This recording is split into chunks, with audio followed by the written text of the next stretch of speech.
तो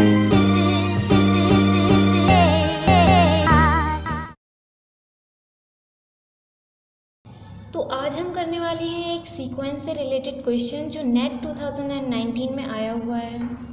so the question says suppose that xn is a sequence of positive reals and yn is also a sequence which is defined like yn is equals to xn upon 1 plus xn, then which of the following are true? तो पहला option कह रहा है कि sequence x n is convergent if sequence y n is convergent. Second option is y n is convergent if x n is convergent. Third option is y n is bounded if x n is bounded.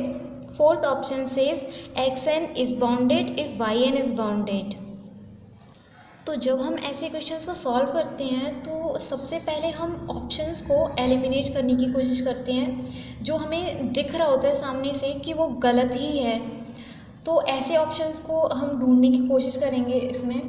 तो पहला option अगर मैं देखूँ इसमें वो क्या कह रहा है, x n is convergent if y n is convergent, मतलब कि एक्स एन कन्वर्ज होगा अगर वाई एन कन्वर्जेंट है।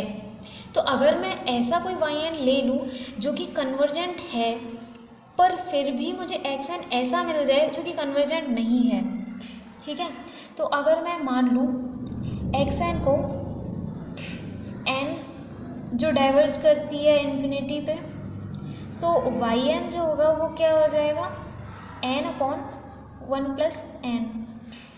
अब वाई एन हमें दिख रहा है कि ये 1 पे टेंड करता है और वाई एन का अगर मैं फर्स्ट टर्म देखूँ तो 1/2 0.5 सेकेंड होगा, 2/3 0.66 समथिंग, वाई 3 होगा 3/4 विच इज़ 0.75 समथिंग। तो हमें दिख रहा है कि जो वाई एन है वो मोनोटोनिकली इंक्रीजिंग है और 1 पे टेंड कर रहा है, मतलब कि ये कन्वर्जेंट होगा।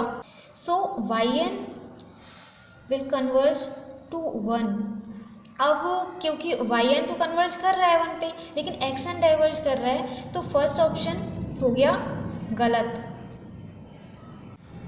अब अगर मैं फोर्थ ऑप्शन देखूँ जो बोल रहा है कि x n is bounded if y n is bounded, तो जैसा मैंने फर्स्ट ऑप्शन के लिए लिया था example, counter example, x n को एन ले लिया था, तो मुझे दिख रहा है कि एक्स एन जो है वो बाउंडेड नहीं है। लेकिन अगर मैं वाई एन निकाल रही हूँ n अपॉन 1/n जिसका सुप्रीमम ही मुझे 1 मिल रहा है, तो ऑब्वियसली जो वाई एन के सारे टर्म्स हैं वो 1 से कम होंगे।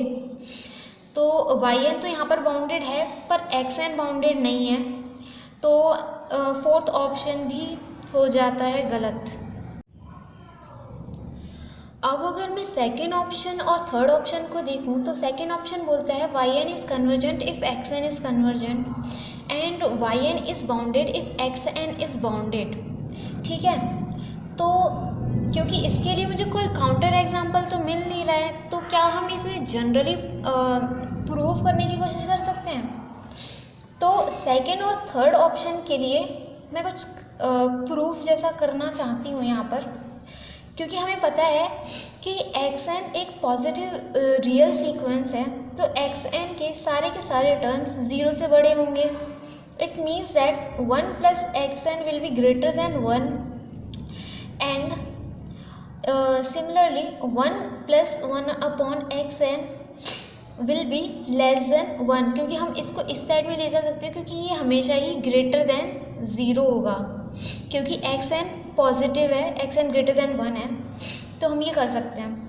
अब क्योंकि एक्स एन ग्रेटर देन 0 है तो हम सीधे एक्स एन से मल्टीप्लाई भी कर सकते हैं इस इनइक्वालिटी में। अगर मैं एक्स एन से मल्टीप्लाई करती हूँ तो मुझे मिल जाता है 1 plus x n upon 1 plus x n is less than x N.